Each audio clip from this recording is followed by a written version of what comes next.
C'est les 10 scénarios du futur. D'abord, je voudrais remercier les 3 organisateurs. C'est le CAS, le Conrad Adenauer Stiftung, la faculté de lettres des sciences humaines et le laboratoire de recherche dont les langues, culture, langue, éducation, migration et la société. Alors, cette conférence introductive, maximum, comme dirait le président, je le respecterai au niveau de ces 15 minutes. Je vais essayer de la présenter d'abord en français et en anglais pour des raisons de compréhension de la majorité des gens, en feu d'artifice. Cet exposé introductif s'intègre ou s'inscrit dans la logique de ce qu'on appelle le changement climatique, et il y a ce qu'on appelle le réchauffement climatique, dont l'un, c'est la responsabilité de l'homme en tant qu'industrie humaine qui fabrique de la pollution, et de l'autre, qui est celle du G, qui est le réchauffement, qui est le changement climatique, c'est les dérives, c'est ce qu'avait développé donc un peu Franck, c'est 2% de la population, cataclysme, etc. Mais ça, c'est sur le long terme, sur les catastrophes de type humain. Alors, les scénarios, donc c'est un sujet d'actualité extrêmement brûlant, puisque au niveau mondial, nous aurons donc le Forum mondial de la décision pour que l'ensemble des pays, 196 pays moins 6 qui ont déclaré hier et avant-hier de ne pas participer pour des raisons de type juridique, économique, etc. Mais c'est un sujet d'actualité qui nécessite des pactes africains, des pactes européens et des pactes mondiaux pour arrêter le type de mouvement qui est de 287 millions aujourd'hui, mais demain, au niveau de l'Afrique, ça sera 12%. Sur 2 milliards en 2030, nous sommes 1,350 milliard aujourd'hui, nous aurons 10% de population, soit 200 millions, qui va donc faire un mouvement vers le nord. Alors imaginez des petits pays comme le Maroc, qui en 48 ans seront absolument écrasés. Donc on le voyait un petit peu le scénario et le danger. Ce qui fait qu'aujourd'hui, les 10 scénarios posent d'énormes problèmes parce que la mondialisation elle-même est un bulldozer qui n'a pas, je dirais, d'éléments fondateurs, pas de principe. C'est un bulldozer qui casse tout, qui détruit tout. Rien ne lui est sacré. Il casse l'ensemble des sociétés qui s'adaptent à la mondialisation. Les autres pays sont des pays qui sont biodégradables parce qu'ils ne s'adaptent pas et on verra les quelques conséquences. Donc par conséquent, les mouvements migratoires aujourd'hui, plus le climat, et j'ajouterai d'autres types de scénarios, sont au centre de la plupart des débats nationaux et internationaux. Et ce débat qui est au centre, sans doute, pour des raisons de type conjoncturel, mais donc multidisciplinaire, où interviennent les géographes, où interviennent les politiciens, où interviennent les scientifiques, les sociologues, etc. Il est multidisciplinaire et on ne sait pas par quel bout prendre le fil d'Ariane. Et il y a ce qu'on appelle aujourd'hui, qu'on va étudier, sur ces types de phénomènes, auxquels il faut ajouter dans le scénario les nouvelles sociétés à risque politique, sur fond religieux, sur fond de terrorisme, sur fond de mouvements politiques, ce qui pose des problèmes. Alors, un des chercheurs allemands, c'est Ulrich Beck, qui est mort en 2005 à peu près, qui avait écrit un livre sur les nouvelles sociétés à risque, les risques de la société. Et le risque, c'est Tchernobyl, c'est la vache folle, c'est les gilets jaunes, c'est les coups d'État, c'est les cybercafés, c'est la criminalité, c'est le mouvement aussi de l'immigration qui, en Europe, pose plus de questions que de réponses, car l'immigration est liée à la criminalité, est liée au terrorisme, est liée sur un fond de type religieux, ce qui pose une vision très concentrée, très dangereuse au niveau de l'Europe, de définir un peu les pactes intercontinentaux des mouvements. Donc, ça pose aussi d'autres hypothèses sur la migration. Est-ce que c'est un tremplin, un levier mathématique pour une richesse, ou est-ce que c'est un frein au niveau du développement in situ? D'autres problèmes qui se posent également, c'est l'impression dans l'imaginaire collectif de l'Europe, qui est au seuil de ce qu'elle appelle la sécurité. Vous vous rappelez, il y a une notion qui avait roulé, qui avait marché au niveau des États-Unis. On n'intègre dans les pays que l'ordre de 10% en attendant qu'ils s'intègrent. S'ils ne s'intègrent pas, le seuil fait que nous devons, une société devient plus criminelle, à partir de 10%. Donc d'où il faut les répartir un petit peu dans l'ensemble du monde, parce que la Banque mondiale nous a montré ce qu'on appelle les 3D. Les D, c'est le développement. Et alors le développement, ça demande des investissements, ça demande un capital, et aujourd'hui un capital humain, mais aujourd'hui nous sommes sur un capital immatériel. Autrement dit, si les sociétés, il y a 20 ans, ont développé la démographie, qui est une pression, et qu'ils n'ont pas développé l'égalité des hommes et des femmes, aujourd'hui nous payons très cher ce qu'on appelle le rendement, qui est du capital immatériel, parce qu'il n'y a pas de parité entre les hommes et les femmes, parce qu'on n'a pas développé la culture, et ça fait la société difficile de la changer, quand par exemple, à titre d'exemple, pour vous montrer un peu la résistance de la société, le Coran qui vient Iqra, lit, c'est le premier mot, mais ça fait 1440 ans qu'il le dit. Nous avons toujours 80% de gens qui sont illettrés. Il y a une résistance au changement. Et l'ensemble, quand vous regardez l'ensemble du MENA, l'ensemble des parlements, il y a entre 60 et 80% de gens élus illettrés à la table. Alors ça, c'est un véritable problème, donc au niveau de ce qu'on appelle le capital. Le deuxième D, c'est la densité. On a pensé que quand il y a la densité, les villes vont se développer. Or, la densité signifie qu'il y a un pouvoir d'achat avec l'immigration. Ce sont des gens qui vont partir, qui n'ont pas les moyens, qui viennent chercher peut-être une soupape de sécurité ailleurs. Mais les premiers signes qui sont les plus dangereux dans un pays, c'est la fuite des cerveaux. Et ce qui reste, c'est les moineaux. Les oiseaux rares, ils partent. Les baleines et les requins partent. Ce qui reste, c'est les sardines. Les grosses légumes partent. Ce qui reste, c'est les navets. Et ça, c'est un véritable problème pour le pays du tiers-monde. Autre chose qui est très importante en Europe, c'est dans le cadre des mouvements migratoires qui fonctionnent depuis des millions d'années, même des prophètes ont migré, et qu'on le sait, on n'est jamais prophète chez soi, donc l'immigration, ça fait partie de la vie. Mais elle pose un véritable problème au niveau de l'Europe. Pourquoi? Parce que la frontière était une souveraineté des États-nations. C'était dans un État de droit. Or, aujourd'hui, avec les pactes de l'Europe et des États-Unis, la frontière s'est déplacée, elle est devenue virtuelle. Elle est à 4000, 5000 km. Comment gérer votre frontière ou votre visa où vous avez le droit de faire entrer qui vous voulez ou pas? Or, aujourd'hui, ça pose problème. Deuxième problème qui se pose, depuis la Révolution française, 1789, deux lois que la France avait imposées. C'était tous les hommes naissent égaux en droit, avec le droit de sol ou le droit du sang. Or, aujourd'hui, il y a un véritable problème. Deuxième leçon qui est très importante, c'est que les pouvoirs sont donnés par le peuple à travers des institutions à caractère électif ou des constitutions, mais plus données par la divinité grecque ou les divinités religieuses. Là, la responsabilité est humaine.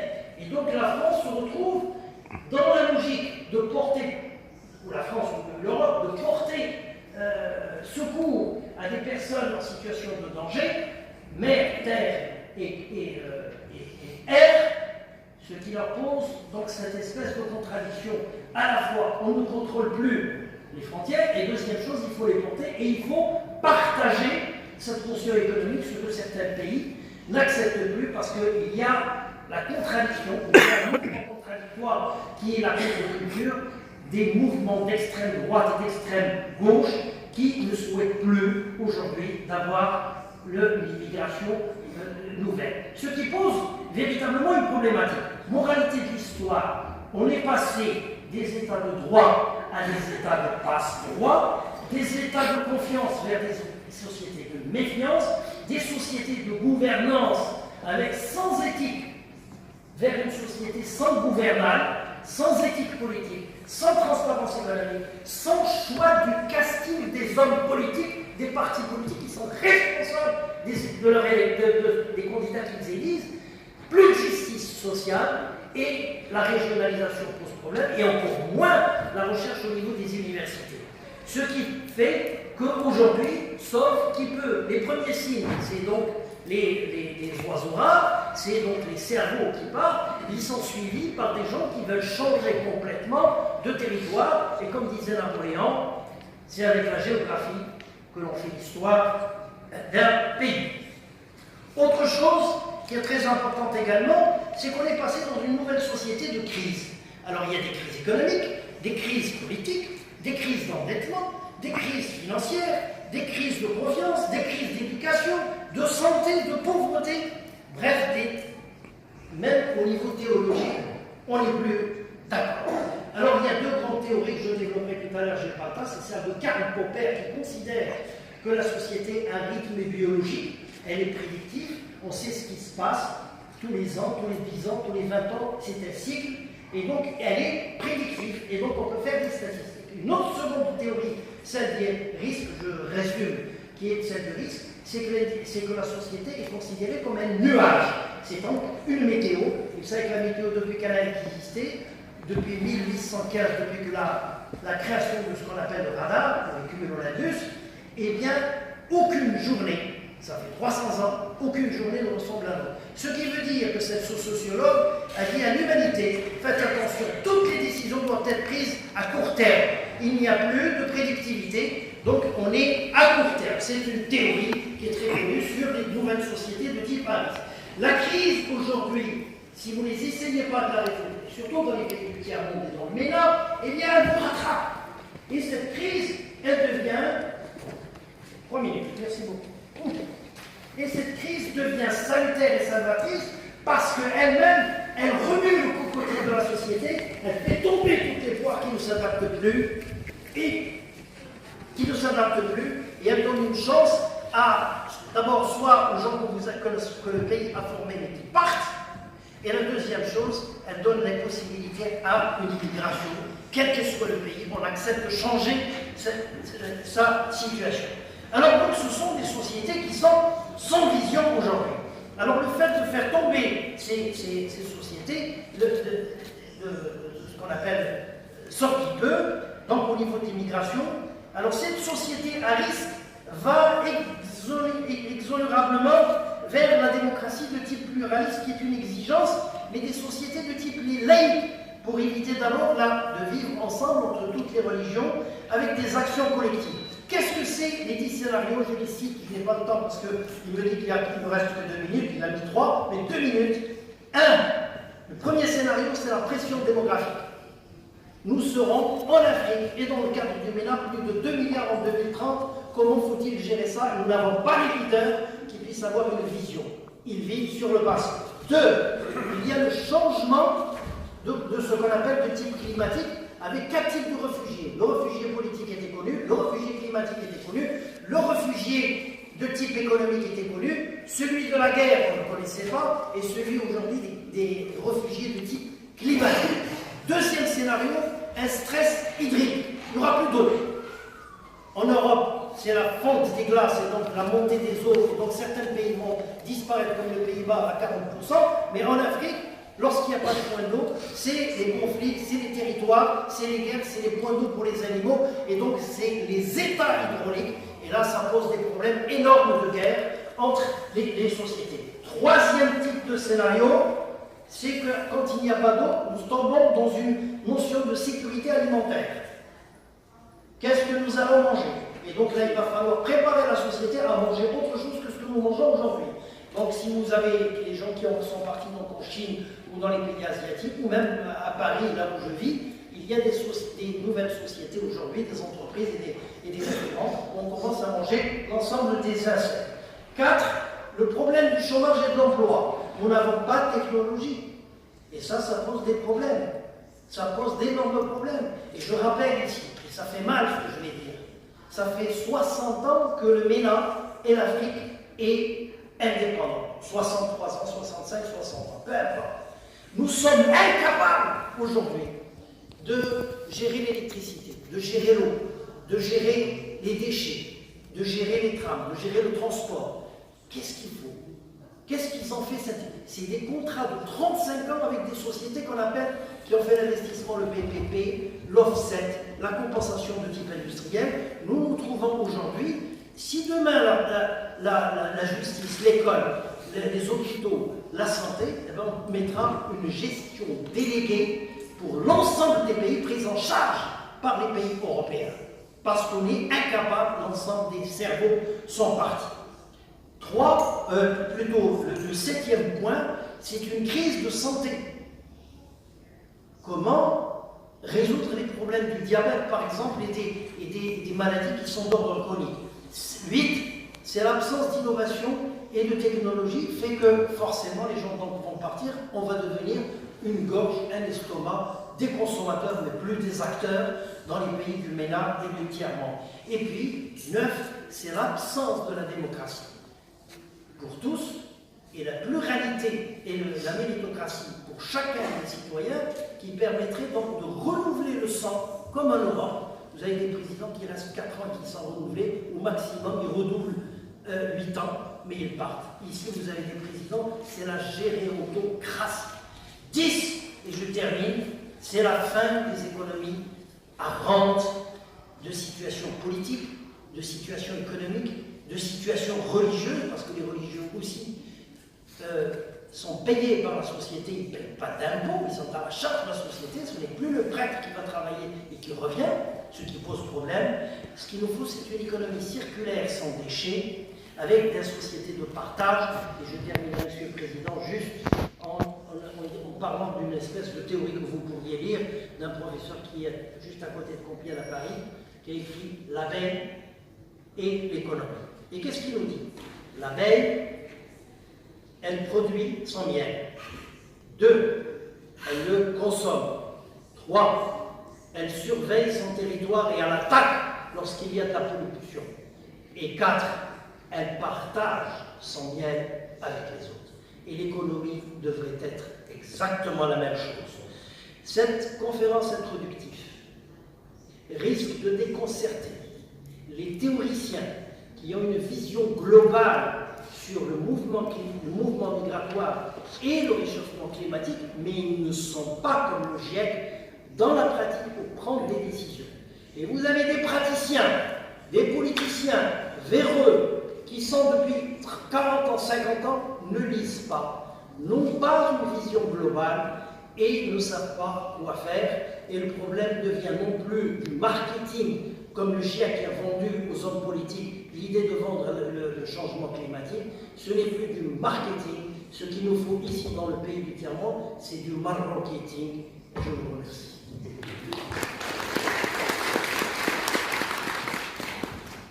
Merci, Monsieur le Président.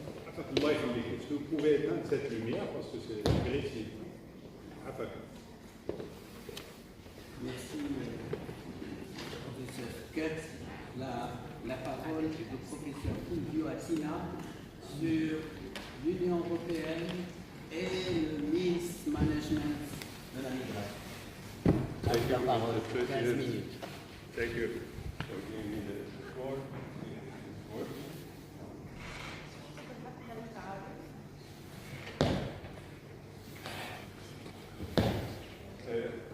Well, my short presentation will be supported by this PowerPoint presentation, which will help me to stay within the 15 minutes. Okay? Give me for dealing with this theme of the European Union response to the migration crisis.